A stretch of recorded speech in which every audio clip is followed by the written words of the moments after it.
এবার ভোটার লিস্টে মৃত ব্যক্তিদের নাম থাকা নিয়ে প্রশ্ন তুলেছেন খোদ মুখ্যমন্ত্রী মমতা বন্দ্যোপাধ্যায়। মুখ্যমন্ত্রীর কথায় বহু এলাকায় ভোটার লিস্টে ইচ্ছাকৃতভাবে মৃত ব্যক্তি বা এলাকা থেকে চলে যাওয়া ব্যক্তির নাম রেখে দেওয়া হয়েছে।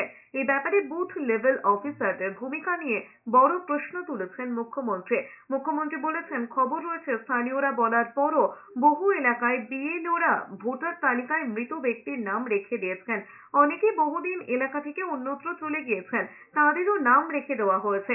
এই প্রসঙ্গে বৈঠকে উপস্থিত জেলা শাসকদের মুখ্যমন্ত্রীর বার্তা, কিছু বিএলওর বিরুদ্ধে অভিযোগ আসছে, এগুলো ডিএমরা লক্ষ্য রাখবেন না কেন? ভোটার লিস্ট নিয়ে যদি কোনো কমপ্লেন আসে তার জন্য তিনি কিন্তু ডিএমদের ছাড়বেন না।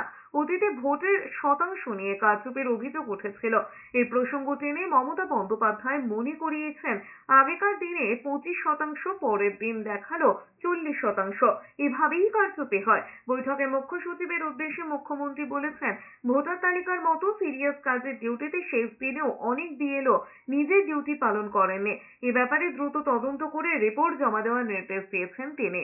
ভোটার লিস্টের কাজ হচ্ছে, আমি অনেক জায়গায় শুনছি বিএলআরওরা যারা মারা গেছে তাদের নাম বাদ দিচ্ছে না, এবং যারা চলে গেছে এখান থেকে অনেকদিন আগে, পরিযায়ী শ্রমিক নয়, তাদের নামও বাদ দিচ্ছে না।